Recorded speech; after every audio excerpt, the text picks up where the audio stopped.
Welcome to the Epic Man podcast, where we let our curiosities and theories run wild and sometimes talk relevant news. I'm Josiah, and with me, my two dear friends and co-hosts, Ben and Michael. How are you guys doing today? I don't know, man.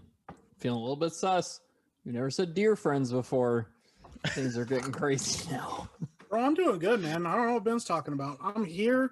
I'm ready to go. You're rocking it. Let's just rock it. You're cranking it. Let's go. Let's go. Everyone here is super high energy and hyped, except for Ben. Yep. Hold on a second. Typically the case. What are you talking about? I'm super high energy all the time.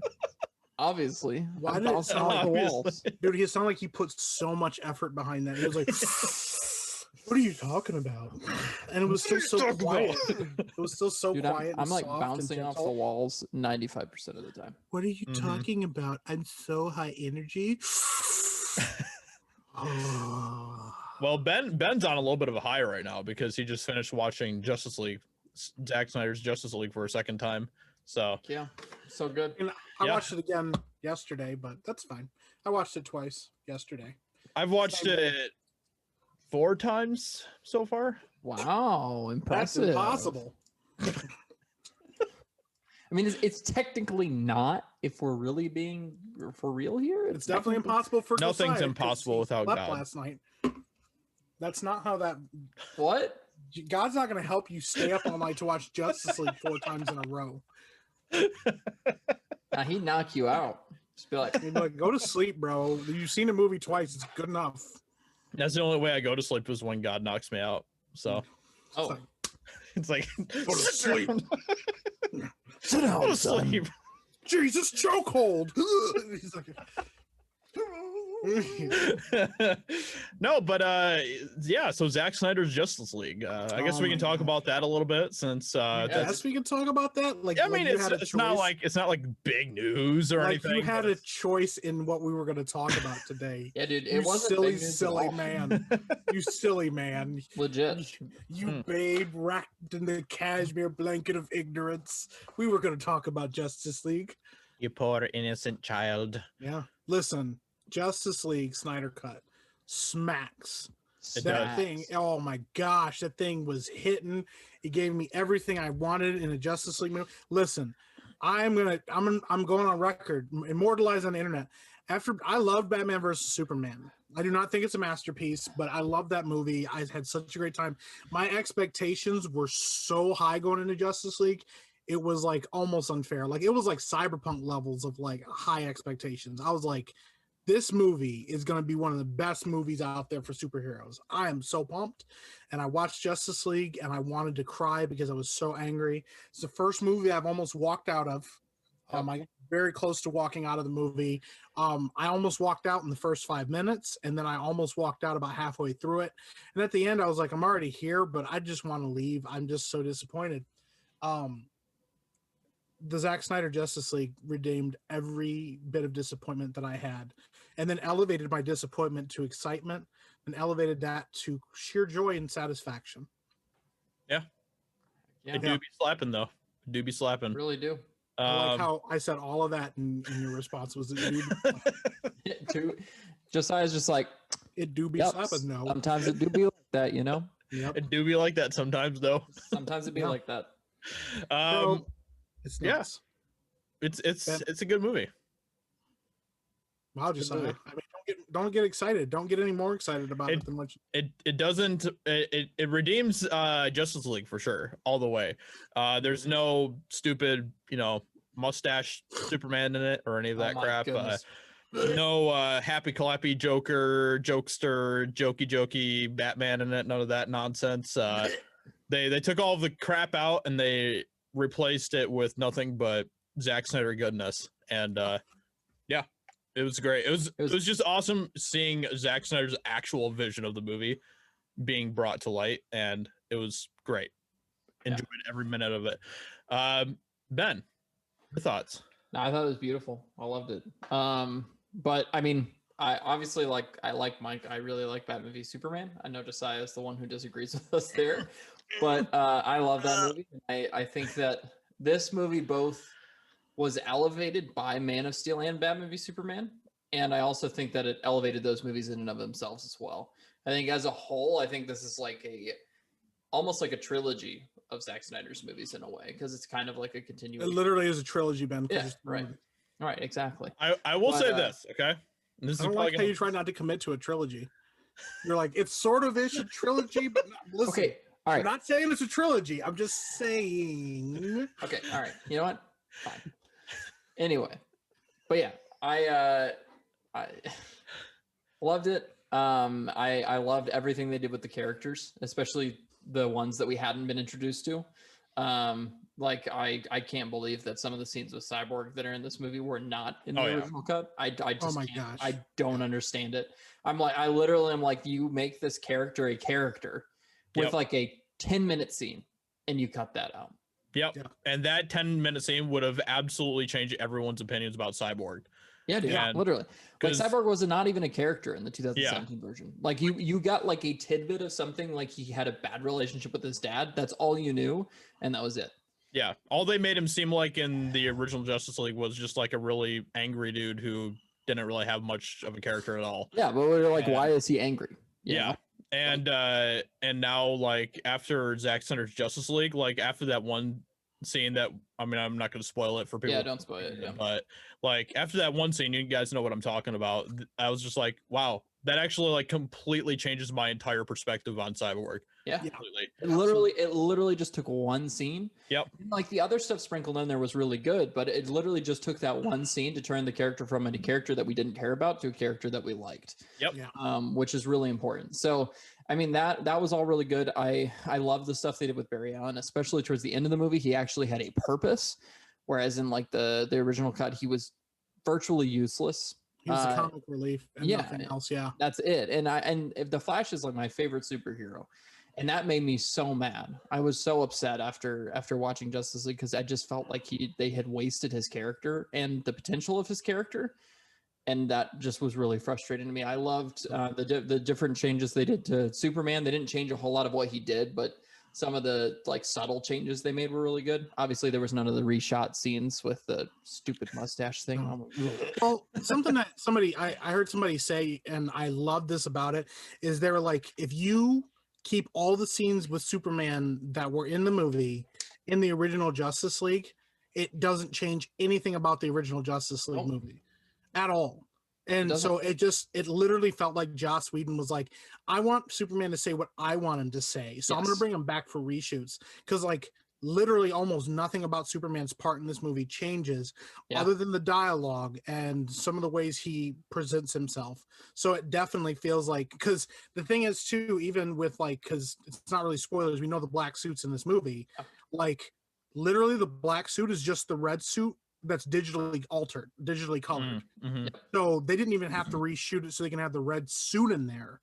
Like nothing about it was changed, and literally it just felt like Joss Whedon had to do that because he didn't have his way on it. Joss Whedon kind of, go ahead, Ben.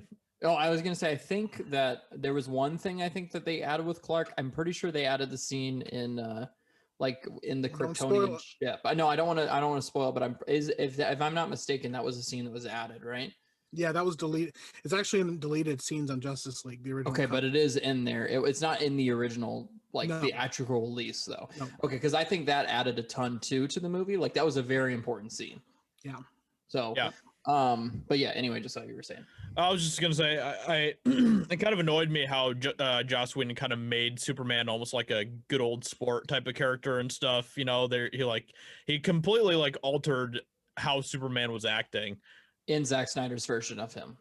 In the Justice League version of Joss Whedon's Justice League and stuff. Yeah, he changed the character almost. Yeah. And like I didn't really mind the version of Superman that he was telling because it was kind of his own version, but it just wasn't consistent with the version that Zack Snyder had established and stuff. So it was like it completely threw me off. Like in the opening scene of Justice League where, you know, he's like has the terrible CGI and stuff, and he's like helping the kid or whatever and stuff. See, I don't even remember that. I literally blocked that out of my memory. I just remember it being just so awful because I think that was the opening scene of the movie. No, it absolutely is the opening thing. Yeah. I'll tell you right now, I remember so much about Justice League because I was so disappointed. Yeah. The opening scene, literally my stomach dropped. Yeah. I was like, why does he look so bad? Yeah, he looked awful and it completely so just bad. ruined the rest of the movie just because of that, because that's what you began the movie with. And start you off on the wrong foot. Yeah. I will say this. There is a scene in the original cut of Justice League. It's in the opening right after the bad Superman CGI, with a musical sequence where it shows like how hopeless and dark the world has gotten without Superman, that I really liked. I actually thought that was a beautiful sequence. I don't think Joss Whedon, the completely incompetent director, he's had some good movies. He's a decent writer, but like all this other than that one scene in that movie, that is it. There's like nothing else added. Everything that Zack Snyder added in or brought back to this movie, there's a scene that Flash has about close to the end of the movie that is such a beautiful scene, like that they just completely cut out. I too agree with Ben, because like the Flash to me has some of the coolest and some of the best sequences in the movie.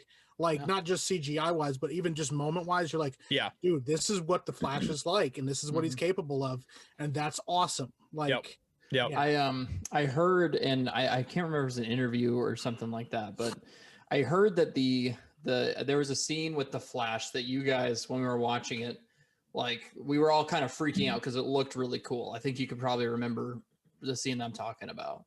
It was around the warehouse, not the warehouse scene, but like when they try to save the scientist, which is in the original cut, so not a spoiler. But apparently that was the first scene that was cut, and it was so cool. It was so cool. Yeah, that was the first thing that was cut. And you want to know why? It was because Joss Whedon said that fans would not understand it, that audience members would not understand what was happening. What? He's the Flash. I know that's literally what. That's so dumb. Was. What? I was like, what? You're treating your audience like they're just a bunch of they're idiots. Right? Idiots. Yeah, that's just not. Yeah, that's not cool. Well, that's what it really, like, a lot of it felt like. Even the fixes to like, dude, Steppenwolf in this feels like, oh my gosh, literally, he actually feels like a character 200 times better, if not more, than like whatever it was. Like even the line delivery, because you know, the guy that they cast to play to play Steppenwolf, he's a great actor, and I really like him in a lot of stuff. And then I was like, well, they wouldn't cast him unless, you know, they wanted somebody with some gravitas to their voice. Yeah. And then like he was not very good in the first movie. I just remember I remember when I was watching the first movie, or Joss Whedon's Justice League, and just thinking like, why the heck is this guy even here? Like, what's his motive? Why is he here? Like, even the way you know, and it's just he actually like fixed so much of that in this version, Zack Snyder. Oh yeah. And that's the crazy thing, is I think like the majority of this movie though was already shot. Yeah. These were all just scenes and different takes and different angles that were completely done away with. Yeah. Like, that's the crazy part about it. It's so crazy because it does kind of remind me of like what happened with Star Wars and stuff too. Like what happens when you bring on a director who has a completely different kind of vision than what the previous one had, and how that can completely just ruin the entire story dynamic and stuff. It can kind of like divert your story in a weird way that just doesn't make a lot of sense. It's like a lot of the scenes that I liked in the original Justice League, I was really happy to see that those were Snyder's scenes that were still in this movie. Just with like color correction. But like a lot of the cringy joking was gone. A lot of the like just bad things that were done in bad taste were gone. Like I know there was a lot of like there was a lot of like really like lingery shots of like the butts of different women, like in Themyscira in Joss Whedon's version. You see there was none of that in Zack Snyder's, and I mean Zack Snyder actually made them like the Amazons like badasses and stuff. They were dude, they were awesome. They were literally one of the coolest. That Amazon sequence is so good. Yeah, in the first movie they just get murked. Like he embarrasses the pants off of everybody, and you're like, oh god, these are supposed to be people that train their whole lives to do this. They're garbage. And then he was like, nah, this is what they're supposed to be like. Fam. And also like in you know, in Whedon's version in Justice League, I think is what people call it. The Justice League. you don't get I feel like you don't feel the weight of the Amazon sacrifice in that at all. Like you feel it in this new version because you have so much more time for the whole thing to breathe. There's more there. It actually genuinely feels like they're sacrificing so much to try to save the world basically. And it gave the protection of like the boxes so much more importance too. The boxes just had more importance in this whole thing because they felt the box thing felt so silly in Justice League and stuff. Yeah, so. it did. It really did. Like it was like what?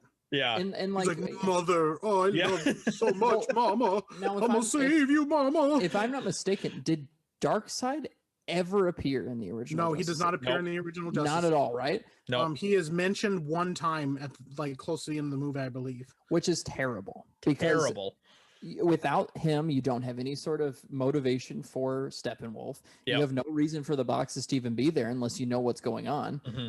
And it just doesn't make sense to me. Zack Snyder basically made him Saruman to his Sauron in a way and stuff, you know? Exactly. And it worked great.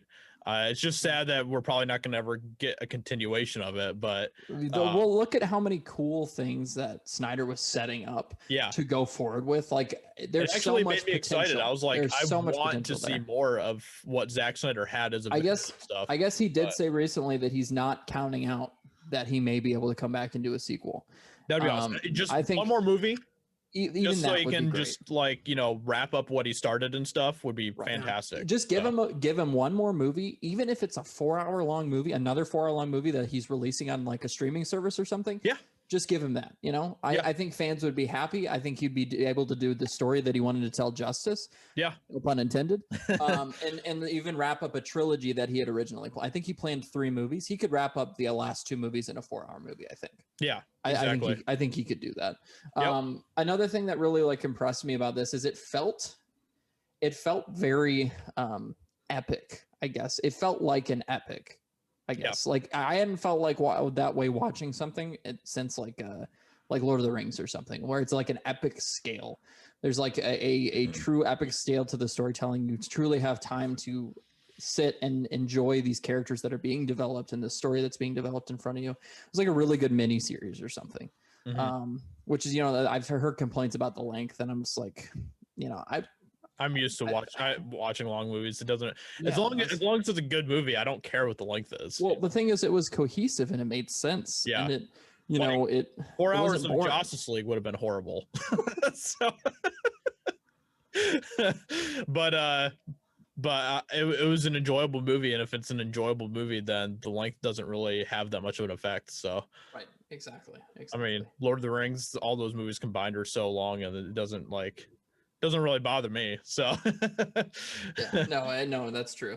And I mean, if you've ever watched the extended versions of Lord of the Rings, then that's a piece of cake.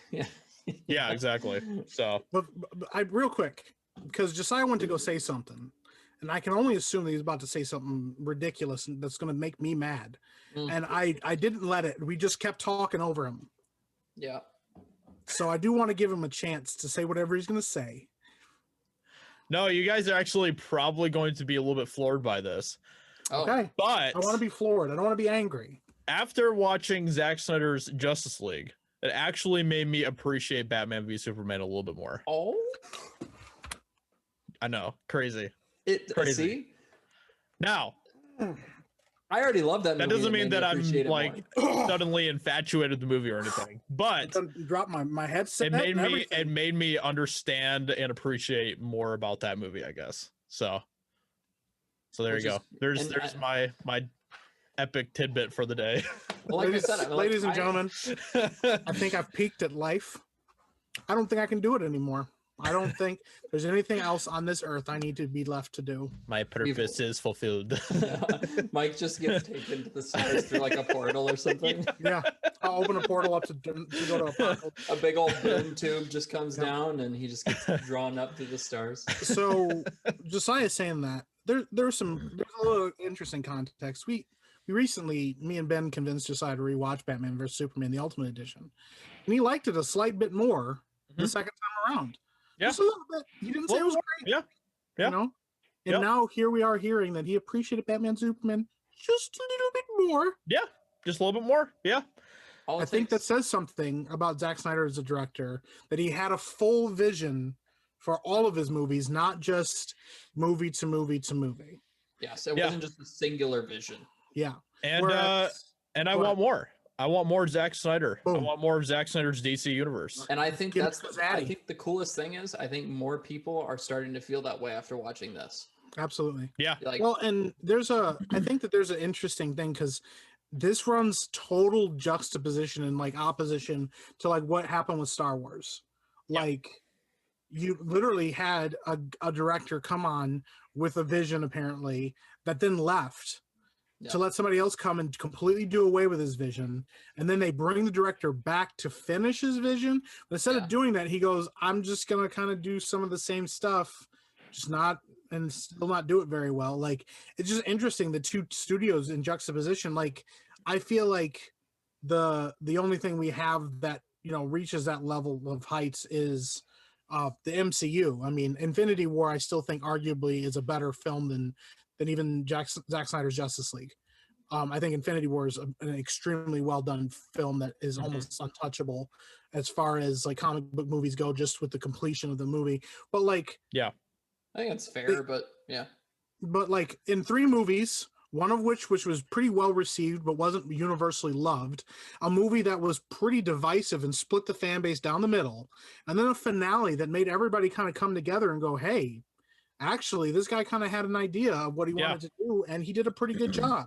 I think that to me is a win versus you have a movie that was universally loved by most fans, got a little bit of criticism later on, but like, I mean, The Force Awakens was loved by most people that saw it. Yeah, exactly. And then you have The Last Jedi, which splits the fan base right down the middle. And then you have a finale that is so bad and so embarrassing that even the actors that were part of it were like, dude, this sucks. Embarrassed. Yeah, and I mean that is all because Warner Brothers actually listened to the fans and gave them what they wanted with Zack Snyder's Justice League. Yeah, I mean, it's like, and I crap on Warner Brothers all the time, and I still will because they freaking suck as a studio. However, I am very appreciative that they allowed Zack to come back and finish what he wanted to do. Now, if they really want to gain even more favor in the eyes of the fans, they'll let Zack at least finish his Justice League story out. Yeah. Because I think that he would. He's storyboarded all 3 movies that he had planned. Exactly. In fact, I think you can find those somewhere, but I don't want to spoil it just in case he ever does it. And even if they wanted to, they could still go in a completely different direction with the DC universe if they wanted to. And they can make that happen with Flashpoint or something, you know? And that'd be a pretty easy thing to do. I mean, the DC universe in itself was already kind of like There's a lot of multiverses and things like that. Yeah, because they have like, you know, there's like Joker as like the standalone movie and stuff, and they have all these different things going on and stuff, and everything doesn't need to be consistent like it is with the MCU. No, right, and we don't want them to copy the MCU, and I think they've done a pretty good job of not copying them. I think it's been pretty unique in and of itself, but I don't want them to do kind of like a streamlined story like the MCU is doing. I think it's more fun when they just kind of like have a little bit more of an open book as far as what they can do with their movies and stuff. Well, and to be fair, and I think because to be honest, I think some of the success that the DCEU has had has kind of been despite itself, because obviously Zack Snyder had a vision for what he wanted with the movies, but you can see that I think that this Justice League did a really good job of setting up Aquaman and setting up the Flash movies. I think they do a great job. Yep. Obviously, Aquaman is like so tonally different as far as the aesthetics and the way it portrays itself than Justice League, but it doesn't detract from it. And I think that that's the strength in it. I think that was intentionally unintentional. Like, I think that they were like, hey, let Zack kind of wind things up, but we're going to bring in other directors because we want other visions. And I like that because Aquaman kind of stands on its own if you don't watch any of the other movies. Yeah, exactly. Well, it does, for sure. With the other movies, it works. You know, but I was going to say, I also don't think it takes away from Aquaman's character either. No. I think that you still get a lot of good growth and development for him in his own movie. And I really like his character in his movie. Like, well, I think, I'm sorry. Yeah. No, go ahead. Well, no, go ahead. Let me talk over you. Yeah, no, go ahead. No, I was going to say that, like, you know, Aquaman, I've heard fair criticisms for, like, it is really goofy and I don't think it takes itself too seriously. But that's exactly what I wanted out of a solo Aquaman movie. Like, I wanted a kind of ridiculous, like, crazy romp with you know, Aquaman at the center and that's what I got, and I had a blast watching it. Like I don't think that movie's amazing, but I had so much fun watching it. Like it is such a fun movie. It is. Well, it was James Wan that directed this one. Yeah, and James Wan Same makes guy that some directed really fun Fast and movies. Furious movies. Yeah. Like, well, and to me, when you have in comic books, you have like your runs of comics that are like all one big story that build up into something. Like that's what the MCU did, and I think that something that can be said about the MCU, which is a criticism, but it's also a strength. They did a great job of building one cohesive story, but once it was done, a lot of people were like, I don't know that I want more. Like, exactly. Like, it wasn't like cool. It was like, what do we do now? Like, where do we go from here? Like, that was so satisfying. Like, what more can we do? Versus like with what the DCEU is doing, I think it should stay the DCEU, and I think it should just stay like Josiah said, like, you know what? If you read an Aquaman comic book and you read a Superman comic book, they're totally different. You know, and you can have, when you have crossovers with these characters that show up in other people's comic books, they don't change the entire comic book and the entire tone of the comics. Let Aquaman's standalone movies be silly and goofy and fun and ridiculous. You don't have to mention where Batman is. Nobody gives a shit. Like, we want to watch Aquaman do Aqua stuff, you know? We want to watch Emilia Clarke be his wife and not Amber Heard. We want to watch all this awesome stuff. Yes. You know? And then when we watch, like, absolutely support that. Yeah. We want to watch Shazam. We don't want Shazam to be the next Superman. We want Shazam to be its own thing. And if Superman shows up, it doesn't change that Superman from Zack Snyder's movies is who he is. It just means cool. This is an interpretation of Superman because they're crossing over comic books. And then if you have let Zaddy keep doing his thing. Let him keep going with his vision. Yeah. Just say, hey man, your next movie is going to be on HBO Max because you had such a success with this. We're going to let you finish out this last movie, and there's going to be other solo movies, and we're not going to try to combine them all because it would be stupid to. Exactly. Yeah, and I think that even like I think they even could continue doing this with the new Batman and stuff. Even just having it just be a separate Batman storyline with like the Joker movie. Like I like that they got them all disconnected, but like I think they could continue, like if Ben Affleck ever wanted to come back and play Batman again in like Zack Snyder's movies, they could keep doing that while also having Robert Pattinson's Batman. You know? And I think that the Flash movie, obviously for those that didn't know, I mean, it's not really a spoiler because they've talked about it. The Flash movie is going to be a Flashpoint movie, and it's going to have you know, apparently Michael Keaton's Batman's going to be appearing in it. Ben Affleck Batman's going to be appearing in it. There's rumors that a lot of other like previous Batmen and Supermen are going to be appearing in some kind of way in the movie in some way. Yeah, I think that's a perfect opportunity for you to say, hey, there's a multiverse, right? Yeah. And this is Zack Snyder's multiverse. And that is a huge part of DC Comics, though, like multiple worlds, like Earth 1 and Earth 2, and all these different universes. And like the Flash comics is such a big point of those comics. Yeah. I think there's no reason not to experiment with it like that. You know, and like, you know, Bruce Wayne, you know, Robert Pattinson's Batman is just from like Earth 2 or something. Yeah, you know? Exactly. And let Black Superman be Black Superman. Yeah. Pick Henry Cavill as the current Superman. Exactly. World. Yeah, exactly. And if you ever want to do a crossover, do it, but don't make it a big deal or anything, you know, just. Yeah. And I think that really says something about what they have created, whether they've realized it or not, when you have a DCEU where you can have like a Joker movie, which is like super serious and dark and depressing, and a Shazam movie. You know, that's really cool. And I think that the fact that they have fans who are open to accepting both of those different kinds of movies really cool in the same universe-ish sort of thing, I think that's really, really awesome. And I think that they have built unintentionally kind of a successful universe, a sustainable universe because of that. Yeah, and I think with things like Shazam and like Black Adam, I think comes out next year, and then there's like another Shazam movie that's coming out. I'm really excited for those. Like those are all going to be new, fun, unique takes on different characters and whatever. And it's just, I think that's going to be a blast. So, you know, and I don't even need them to cross over. Like, it's just fun to have the stories in and of themselves. It's fun. Well, and I just, I agree. I also want to point out something for people that are like casual fans and like maybe have watched the movies and stuff like that. So like I'm seeing a lot of critics, and I think that this is completely unfair and also kind of shows the state of critics today in general. Like a lot of critics are like criticizing Justice League for trying to rip off like Infinity War and Isn't Endgame. true at all. No, and they're trying to What? I listened to I watched a critic from Entertainment Weekly of all places try to say that they tried to make Darkseid like Thanos, and so Critics are morons, man. They're Yeah. just morons. Well, I'm They, like, Justice League was just shot yeah, well way and before. storyboarded way before Endgame Yeah, and way exactly. before Infinity War. Like Way before Thanos was even like a Oh big my gosh. character. yeah, well, and Darkseid, like the guy that filmed the voice for Darkseid, filmed a bunch of his lines well before any of this. So Yeah. it wasn't like they were like, oh man, Zack's like, well, now that I'm doing this, I'll make him like Thanos. Also, Oh my gosh.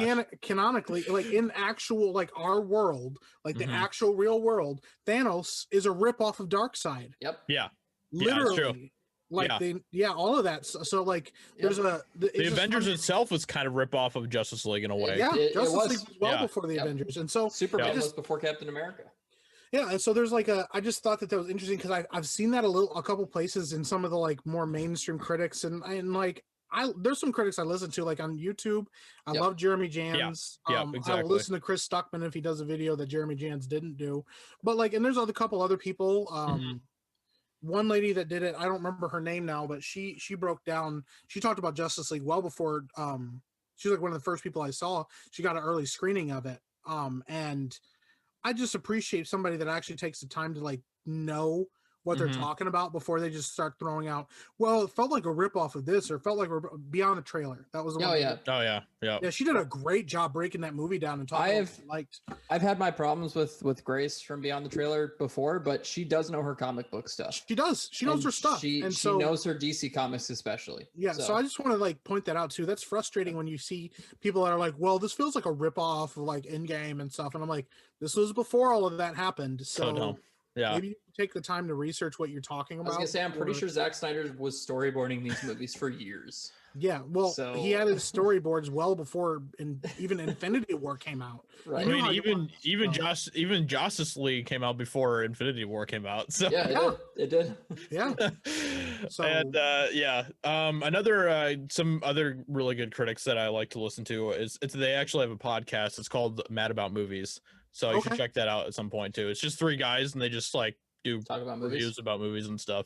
But they do Yeah, a really good job. They're Nice. kind of like Jeremy Jahns. They don't like behold themselves to some sort of like elitist viewpoint or anything. They just Yeah, are just watch movies and dudes enjoy them. who give their opinions about movies. So Yeah. That's Well- in my opinion, that's the best review of his. Yeah. Someone who just watches movies and just gives their honest Just opinion. talks about it. Well, Yeah. and I want to like as a bigger viewpoint, just like this will be my last thought about it, anyways.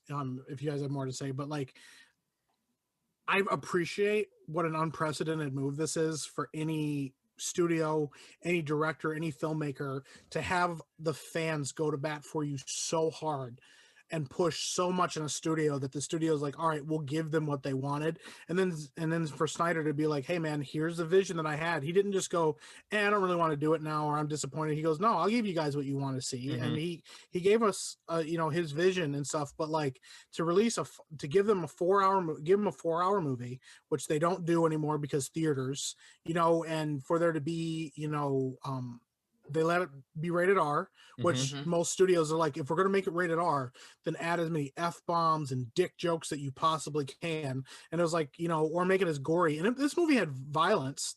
Zack Snyder's It was version well done. has violence, but it wasn't like gory and gross. Like it wasn't over so the there- top. Yeah. no. So there's even- like an appreciation of like, hey, we're going to let you do what you want to do. And I really honestly hope, we talked in the past about how much it sucks that like so many movies are coming to digital, but I kind of hope that what we'll see now is movies that go to theater that are built for theater and they can be better quality or as good a quality as they want, but they start getting competition from some of these movies that are coming to like Netflix and coming to HBO Max that are just as good a quality. Like we need more Zack Snyder's Justice League type like projects like that, or we need more Martin Scorsese's The Irishman. Like we need big, long, epic, awesome movies that are the full vision of their directors that are coming to these digital platforms. So people don't go, oh well, it's 4 hours in the theaters. Go, can you cut it down?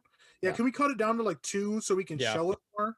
You know, it's like, Yeah. hey, listen, I want theaters to survive, and I love going to see movies in theaters, and I would love for Justice League to become like an awesome thing that happens every so often in theaters. They just have like a Zack Snyder universe marathon or something. Dude, I would go to that. Yeah, but I just want to like, I hope that for the future of movies and the future of good quality movies, that studios can see, hey, this is a good opportunity for us to make good studio quality movies that we don't have to fit to the format of theaters, and release them on our digital platforms so that people want to go see great movies the full length of what they are, you know. And Yeah. I think something like that is a lot more possible, especially if this does well, which from what I'm seeing, it is doing really well and people are loving it. And even critically, it has done better than like anything Joss Whedon's done, which is crazy to me. Yeah. Like that's wild to me. Like, I mean, that he's changed that many people over from a movie that was absolutely terrible to, you know, changing so many people's minds about something that people originally thought was terrible. Like, and like there was some dude who like one of his like headline for his review was like, it was a D-, and he was like, this feels like a big middle finger to Joss Whedon. And I was like, what? I was like, Joss Whedon's The guy shot this movie before Joss Whedon. I was like, Joss Whedon was a Zack Joss Snyder Whedon's didn't was a even middle finger watch to him. Joss Whedon's Justice League. No, No. his wife literally told him not to because she Yeah. said it would break his heart to Yeah. watch it. And I'm like, and so how's that a big middle finger to Joss Whedon? Because Yeah. also Joss Whedon came in and was the one that tore up Zack Snyder's movie. Exactly. Like Zack Yeah. Snyder literally, that's the other thing. Like, this wasn't like a 4-hour epic that Zack Snyder, like, then it got it. Zack Snyder filmed all the stuff he wanted to film, and it was 4-hour cut, but he cut it down to 2 hours on his own. So like, Yep. literally what Joss Whedon had to do was finish what Snyder did, release the 2-hour movie that Snyder had finished. And what would have ended up happening was, they would have been cool. That's Zack Snyder's vision for Justice League. Whedon finished it and it wasn't that good, or oh, it was pretty decent, blah blah blah, end of story. And instead Zack got to finish the whole thing, and it made Joss look like an idiot because the movie wasn't that good. Exactly. And Yeah. Joss has already been looking like an idiot here in the last few months. So But we're talking about Joss Whedon, the same guy that gave us Buffy the Vampire Slayer, which was extremely popular, the same guy that gave us Firefly, which is like one of the most beloved early canceled TV shows of all time. it's true. Who gave us Avengers, the first Avengers, which is still slaps. Like, Yep. that movie's still good. Like, he's not a terrible director or anything. I mean, he's been kind of exposed as a Idiot. mook Yeah. recently, but like, so also the other part of it to me is that it shows that Justice League, Joss Whedon's Justice League, was unacceptable as a film because Joss Whedon didn't really put his heart into it. No, Yeah. he didn't. He literally Exactly. didn't care. No, he just did what he wanted to do, and it wasn't very good, and it didn't come out great. And so if Zack Snyder's movie is running circles around Justice League, it's not because Zack was like, screw him and his movie. He was like, I'm gonna make the movie I want to make, and it was significantly better. He was just like, I'm gonna release the movie that I made. It's literally his movie, though. That's the thing. Yeah. It's like, you can't give a middle finger just to your own movie Right that now, was just brutally murdered by another person. on IMDb, it's sitting right now at 8.6 stars after 73,000 reviews. Amazing. That's Yeah. amazing. Yeah, no, that's really good. That's really, Like, really good. This is historical for something like this to happen, really. Yeah. Which is crazy to me. Yeah, How many reviews did it say that it has right now? On IMDb, it has 72,000. You know what? You want to know something that's really interesting? So, Zack Snyder's Justice League was only on streaming services, right? Yep. On HBO Max. Raya and the Last Dragon, which has been out for a little bit longer than this movie has, and has been in theaters and on Disney Plus, only has 29,000 user reviews. That's insane. Within a day. well, I and think, there's- and there's another I thing. yeah. Go ahead. Well, I was just going to say, on Rotten Tomatoes, and I think this is funny. This is funny to me. On Rotten Tomatoes, Zack Snyder's Justice League has a 75%. Yep. But on the 97%. audience score, 10,000 plus ratings and a 97% audience score. 97%. 97%. That's amazing. Yeah. Yeah. That is a pretty much universally loved Yep. by people. Yeah. Ryan the Last Dragon has 1,000 plus reviews from audiences That's crazy. And So, I mean, I'm with not not comparing those movies like as far as Yeah. their quality. I'm just saying No, that, like, but it's just interesting. Yeah. I It think just with it just that- goes to show that you actually have potential to release a good movie like Justice League on a streaming platform like HBO Max and get even more success than just releasing in like theaters and streaming services or something like that. Well, and I think with Raya, there was a lot of problems with that in the marketing campaign. The marketing campaign was terrible. Disney literally buried the movie. Like, they were terrible with that marketing campaign. They made people pay the $30 extra to watch it on Disney Plus, and then they also released it in theaters. So like nobody really knew about the movie. So that probably explains the theater failure. And then people weren't about to, like, most people probably weren't going to go spend the $30 to watch it because they had no idea what it was. They were like, I don't know if this is good. So they didn't do it. So that movie just got fricked. But like, still, I mean, to have a movie that's 4 hours long perform that well for a streaming service and get that much universal praise is pretty unbelievable. Mm-hmm. Yeah. And I'm looking here. So on Metacritic, like I said, we take these with what we can take them with. But like on Metacritic, the user scores, it has 1,300 ratings right now as a 9. And then with the reviewers, the 42 critic reviews, it's at a 55. Wow. Yet, what my favorite part of that is Roger Ebert, who's obviously been doing this for a long freaking time, 88%. Wow. Wait, for That's what? crazy. For Zack Snyder's Justice That's League. really good, actually. Yeah, and that's really good. Roger Ebert, who like he's been around for a long time, watching a lot of movies. Yeah, and he gave it 88%. And like some of the like worst reviews on this are like from some really like why some of the hate from it. I'm like, this doesn't even make any sense. Yeah. So I don't know. Yeah. It's just funny to me once again that we're looking at something.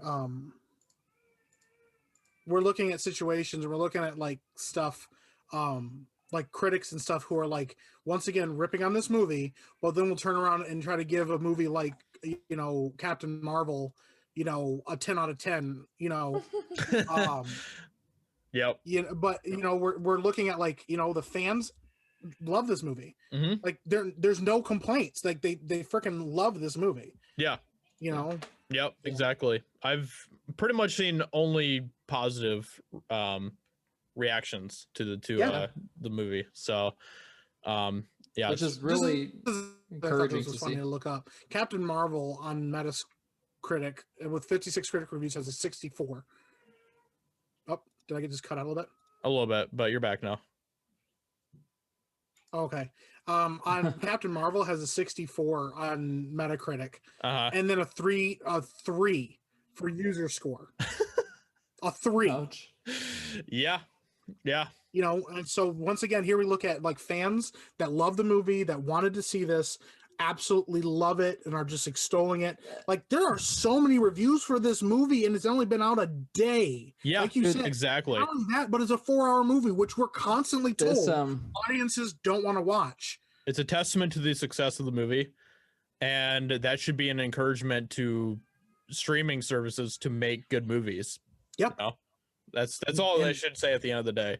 Yeah, and give directors the vision that they want with the length and size that they want to make it at. Because you know what? If tomorrow freaking, I don't know, Steven Spielberg wants to make like a 5.5-hour movie and it sucks, then like it sucks. Like we don't, but if he makes a 5.5-hour movie and it's a banger and everybody loves it, then like that's a win for all of us. Dude, this person's review or their headline of the review on Rotten Tomatoes is like, the result, hardly an ounce of difference. What? It's like, did you watch both movies? Oh my. Apparently not. Yeah. I mean, if anything, there's like a 2-hour difference, so there's that right off the bat. But no. So let's say that there was like streaming services. Let's say that they like decided to just take the reins on this and start to produce some really big, epic movies like Lord of the Rings scale, Zack Snyder Justice League scale. What would you guys like to see? Like, what are some stories that you would like to see that are brought to that scale? Aragon. I'd like to see that done justice. I as heard a large that story. I'm actually like I actually heard that Disney Plus might be making Aragon, and I got like really depressed when I heard that. Oof. I They're just Okay. gonna make it a Terrible. series. Alright. It Hear will me- be terrible if It's Disney gonna be a makes Disney out. Plus hear series. me out.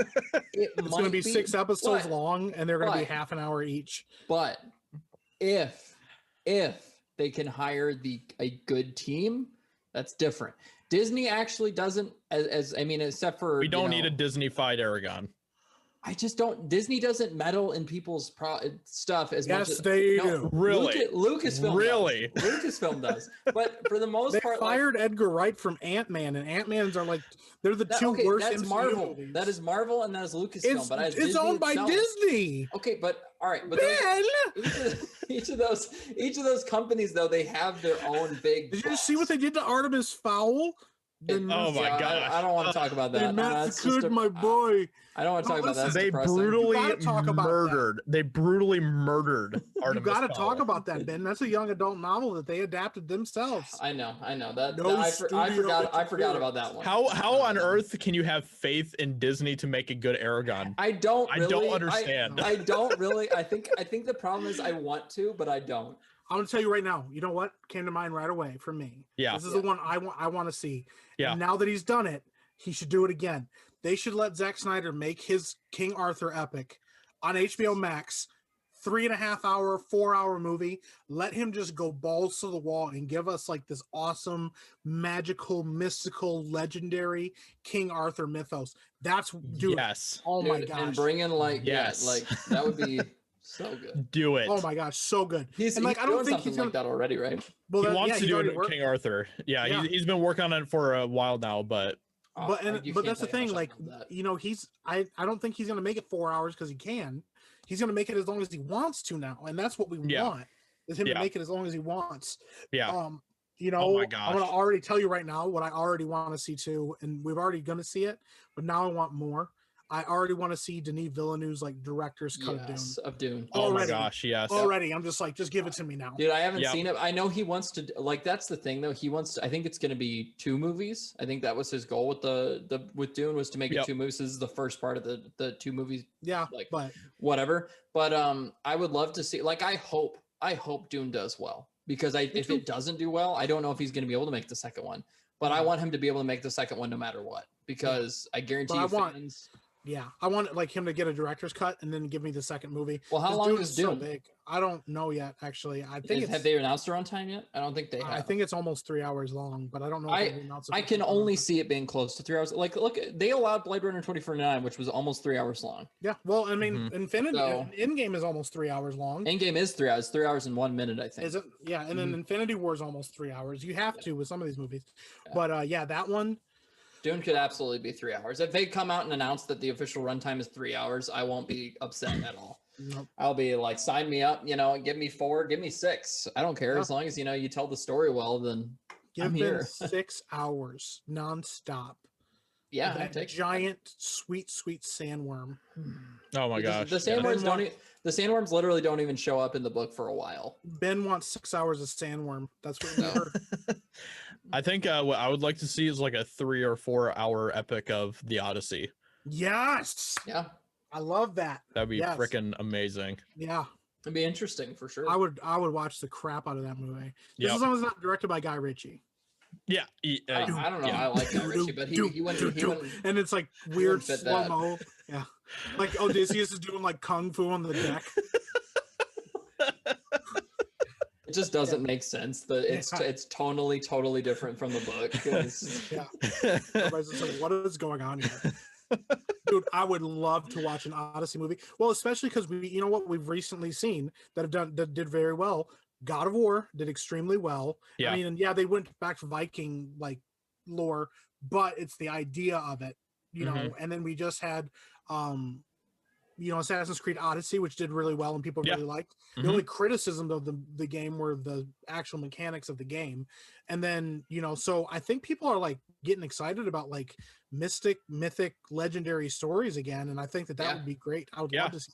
Mythology Love to is see that. there's so much rich mythology that is like ripe for storytelling. And I Mhm. actually think that I really like what Zack Snyder does, even in his Justice League movies, delving into some of that Yeah, mythology. Exactly. I would love to see even more of that from him. Like, I would love to see him delve into like Greek or Roman mythology. I think that would be freaking sick. I know this isn't going to happen. Rick Riordan is doing his Percy Jackson, but I think like a kind of more adult take on Percy Jackson from Zack Snyder would be really cool. I think that he could do a lot of interesting things with those characters, but like for an adult audience. You know what I mean? I don't know if you guys have ever read it or watches or Percy anything. just like barbecues the flesh right off a guy right in front of the whole audience. Yeah, dude, He's like, sick. That's the most like Zack Snyder thing ever. Yeah. Well, aren't they Disneyfying Percy Jackson now too? I think Disney is producing it, but Rick Riordan, who wrote the books, is writing the series. So that actually that Oh, they certainly won't Disneyfy it. well, No chance. I don't know. He was very disappointed with the movies that were made, and so I think he's very careful about what is actually happening with it. Oh, you know what I would love So to. that's all I can hope for, because I love Percy Jackson. So I'm gonna say this. I know it's never gonna happen because Disney can't seem to like actually do anything good nowadays. But honestly, they've already talked about redoing the Hunchback of Notre Dame. Yeah. I think the Hunchback of Notre Dame, I've gotten arguments with people about this, but I think the Disney version of the Hunchback of Notre Dame is nearly one of the best animated movies of all time. Really?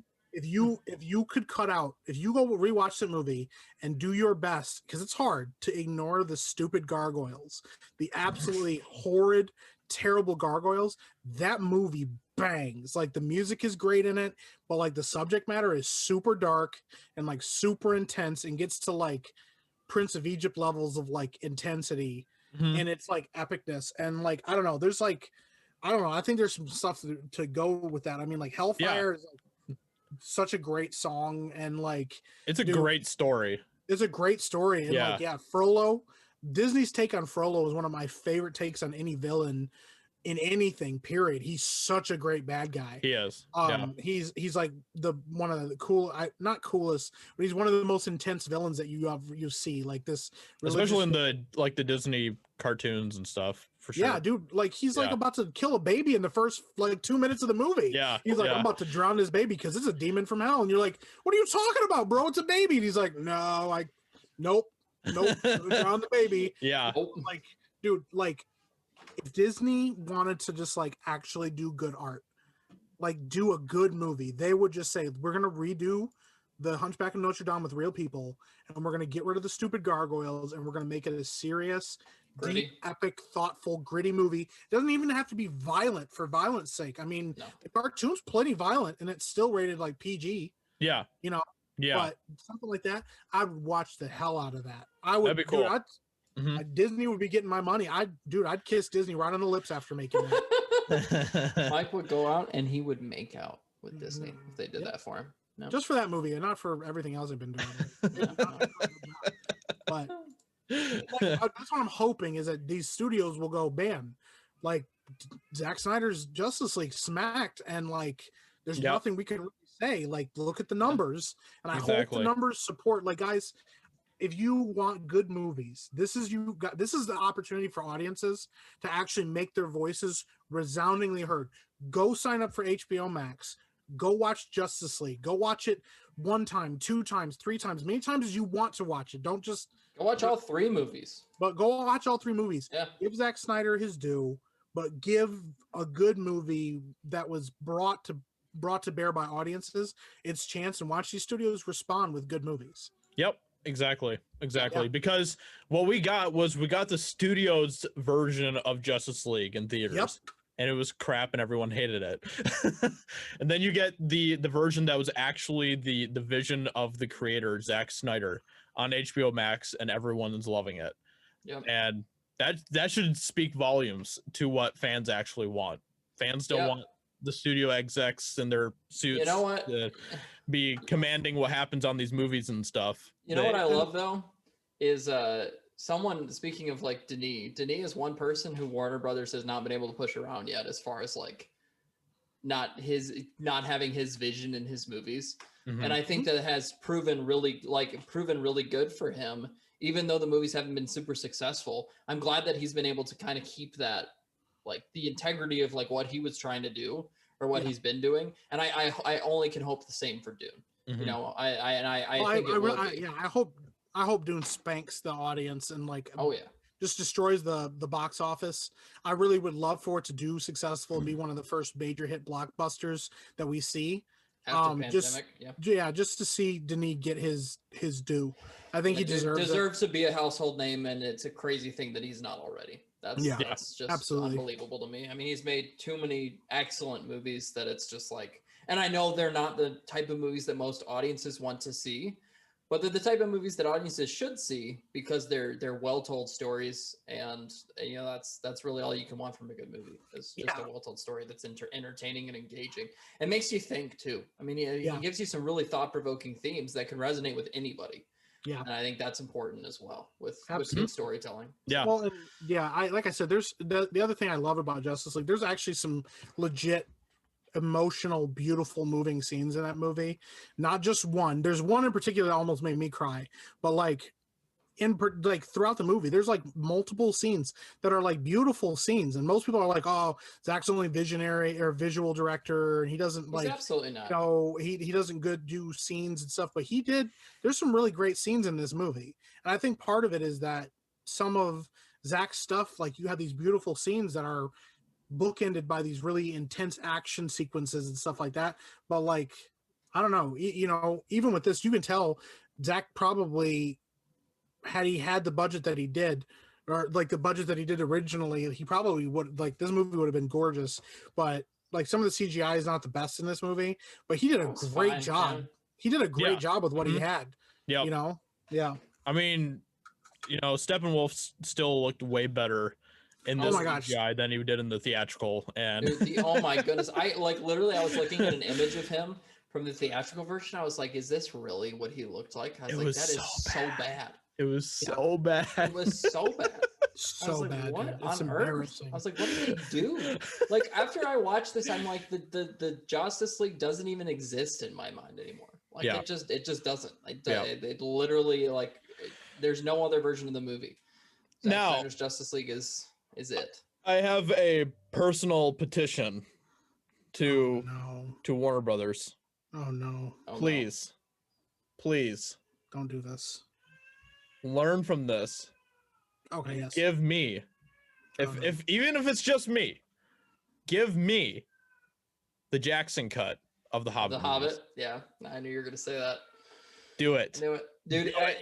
Dude, Even if you give Jackson just a small budget and a chance to go back into the editing room and fix all of the crap that was in those movies, just do it. Dude, a Jackson cut that's like a 4-hour long one movie of the Hobbit. Yep.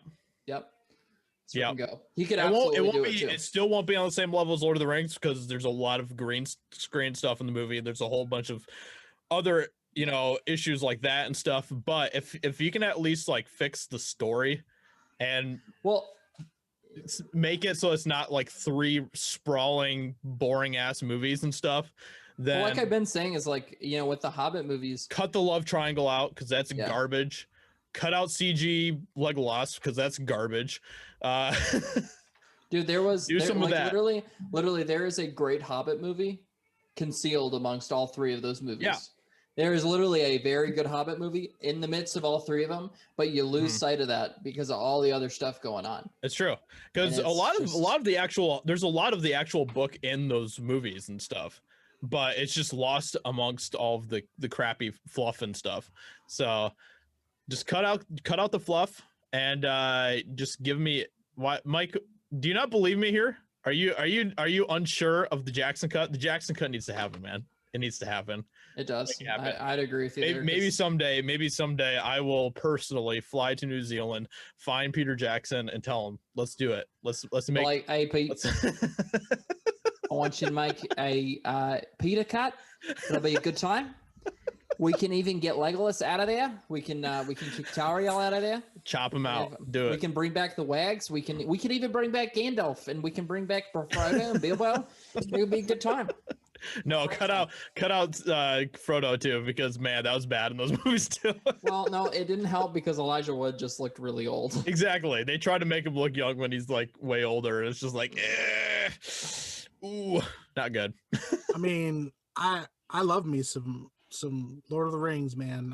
I really do, but that's gonna be a no from me, dog.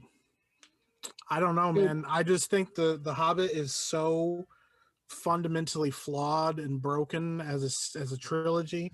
I don't know if I want him to go back. I kind of want him to take it out back, murder it, pretend it never happened, and let him just actually shoot his own movies. No, because Martin Freeman was so good as Bilbo. I think that was one thing that I would never want replaced. You want to know something crazy, Ben?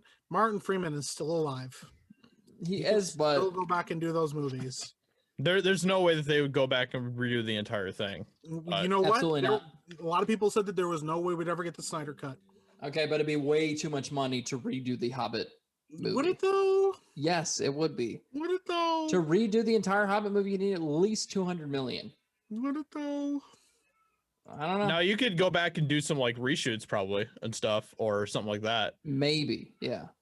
But like I said, I still think that there's a lot of good in those movies. There's a lot of good, but it's all so, bundled up in a bunch of bad that it's really hard to try to decipher. I mean, Mike it is. absolutely despised Justice League and stuff, but he loves Zack Snyder's Justice League. So literally the majority of the stuff in Justice League is in Zack Snyder's Justice League. It's just done better. Yeah, Peter Jackson as a director, but I just feel like everything. I feel like the actual spirit of the Hobbit movies, barring the first one, is completely corrupted.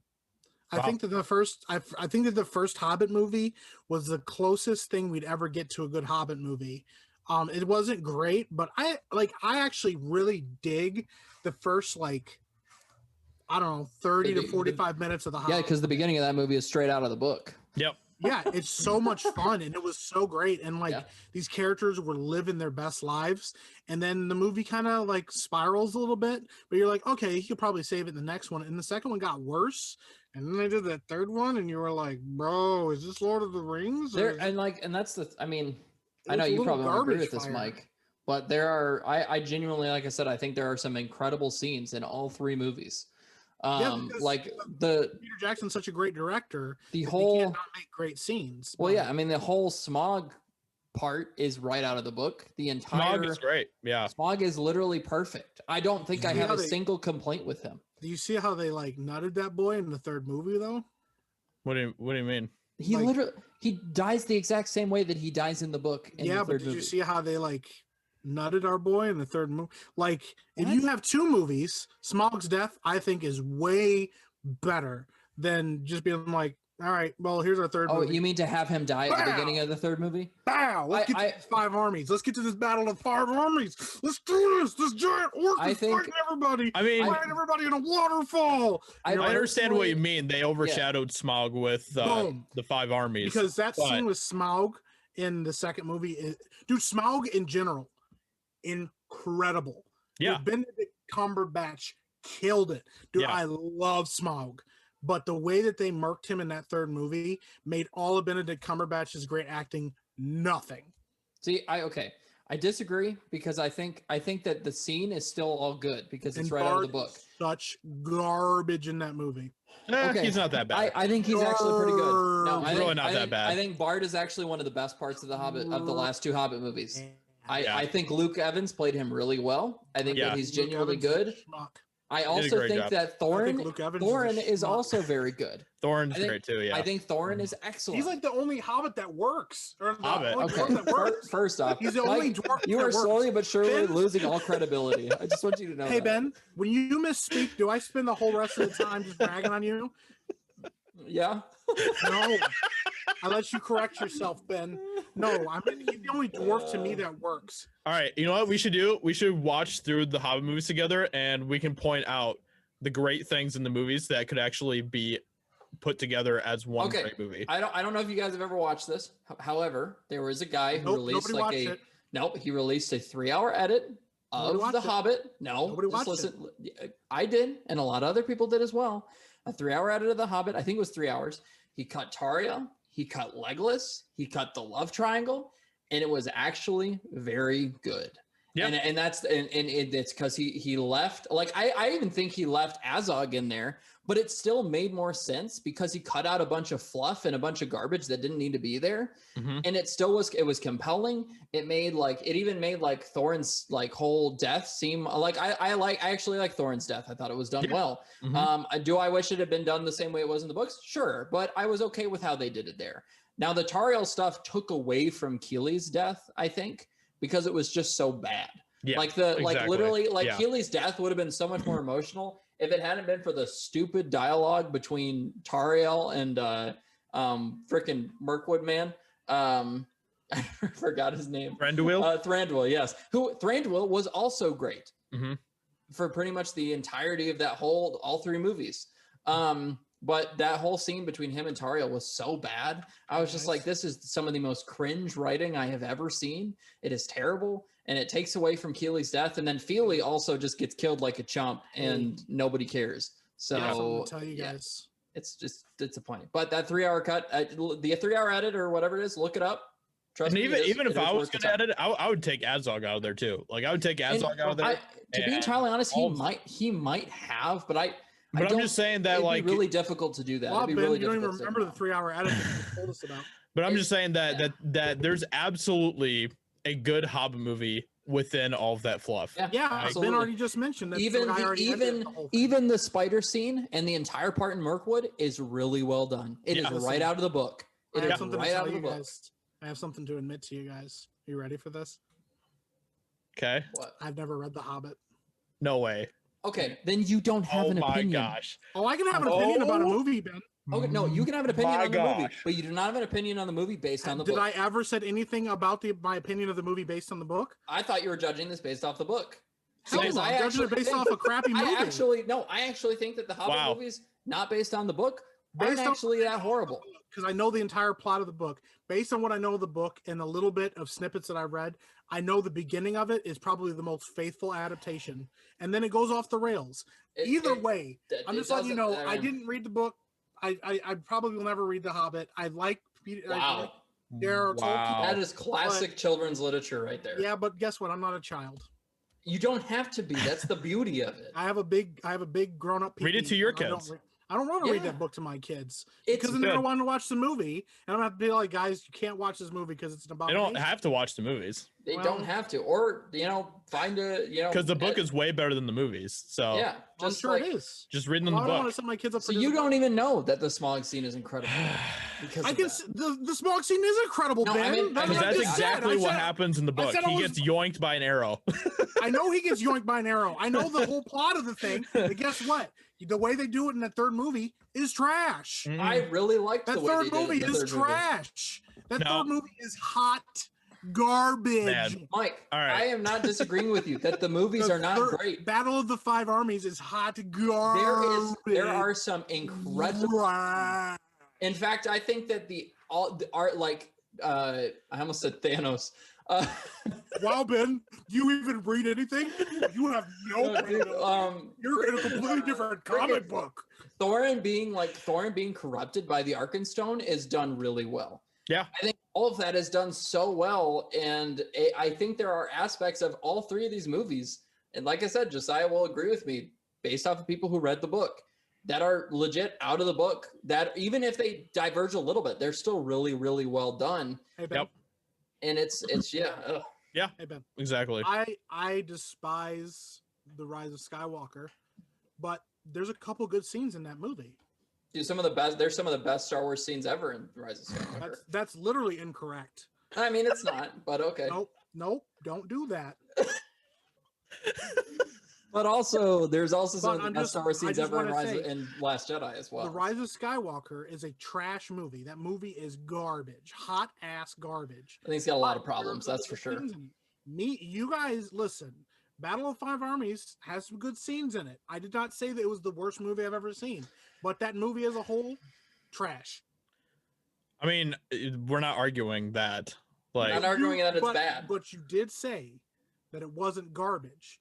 There's a lot of good parts redeeming in that elements movie. of that movie. There's a lot of good parts in a lot of bad movies. I'm not Okay, saying it's not but good. most movies aren't 3 movies that are made on one singular little book and stuff. You know, That's fair. that's but the thing about the Hobbit is that it's so spread out. It's and like there's so it's much like extra garbage in those. It is movies. like Bilbo's speech in Fellowship of the Ring, where he talks about like he's butter scraped over too much or whatever about over too much bread.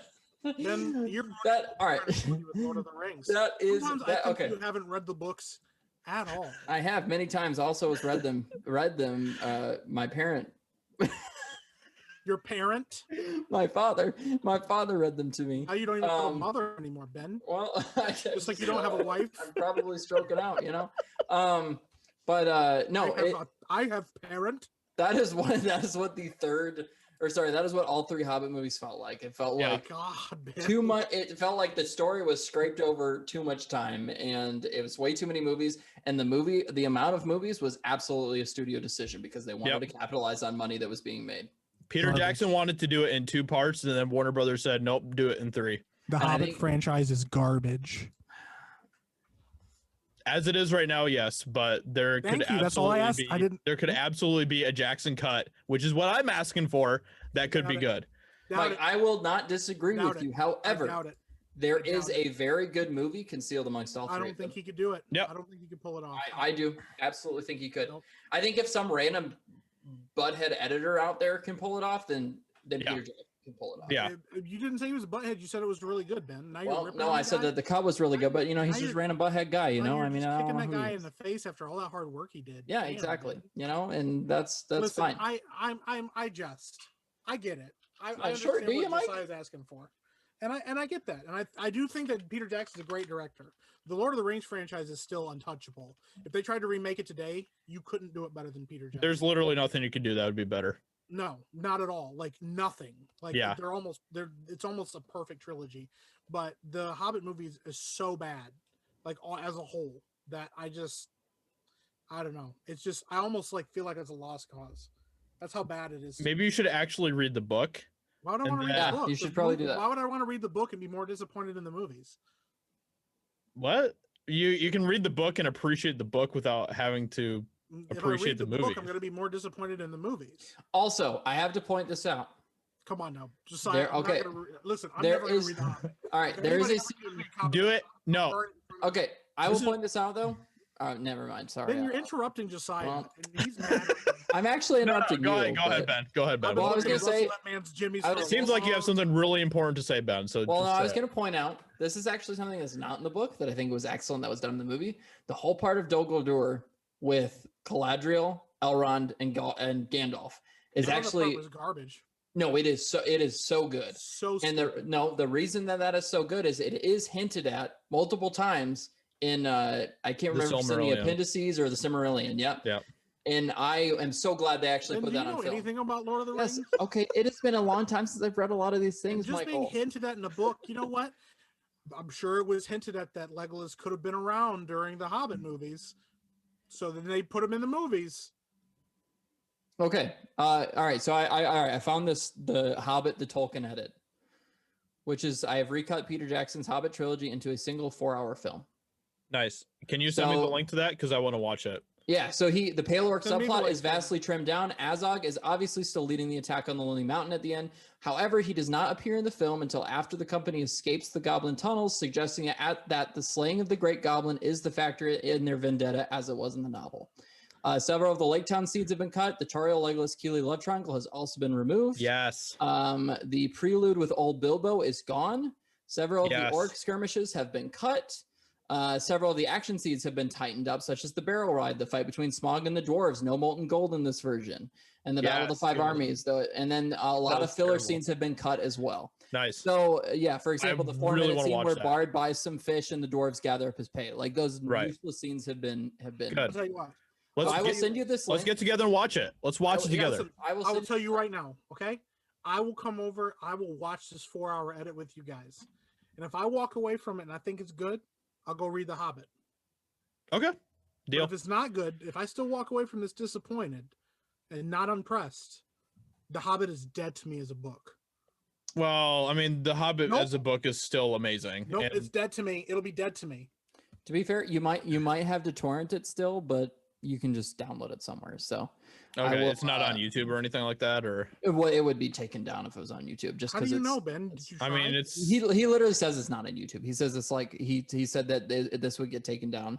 But He's like, here's my link to YouTube. yeah, my main goals in undertaking this edit was to recenter not the on there. story on Bilbo and to have the narrative of Muvu at a much brisker pace, though not so fast the audience lost grasp of what was going on. Creating smooth transitions between scenes was more of particular importance in this regard. I even reordered a few moments in the film to make it flow better. The toughest parts to edit were the barrel ride and the fight on Ravenhill, since Legolas and Tauriel keep bursting in with their gymnastics routines. yeah. If you have any further questions about what was taken out and what was left in, please post them in the comments section. So I'll just send it. Yeah, he said if you like to download this movie, then simply add this torrent to your BitTorrent client. This is the final version of the fan. It is 6 gigabytes. Yeah. You can just yeah. So I'll send it to you. Yeah, But sounds good. All right. Well, we went way overboard on this episode, but it was a fun episode. We had a lot of fun talking about everything that we talked about, and it was a good time. I enjoyed it, and I hope that you, the listener or viewer, enjoy it as well. Yeah, we love talking to you guys. we went crazy. So let us. Are you gonna recommend anything this week? I am actually going to Recommend you read The Hobbit. Shut up, Ben. It's Josiah's turn. I'm going to recommend the Hobbit book to everyone out there because it is an incredible book. It is a book that has paved the way for many, many great books following, and everyone should read it. And even if you don't want to read it, you should read it to your kids and make it a great family time. So that's my recommendation for this week. I recommend Zack Snyder's Justice League. What do you recommend, Ben? Of course you do, Michael. Well, of course, yeah. I'm gonna recommend it. It was great. I recommend that you watch the animated Flashpoint movie or read the Flashpoint comic book. I think those are two really worth your time if you get around to it, especially the animated movie. If you can't read the comic book, watch the animated movie. It is on really, really HBO good. Max? I'm not sure actually if it's on a Probably streaming is. service. Let's see. HBO Max has almost every animated film they have. Yeah, if it might be. Also, I have another recommendation. Flashpoint Paradox? Yeah, Flashpoint Paradox. Yep. Spend Okay. some time with your family this week. It is on HBO Max. Yeah.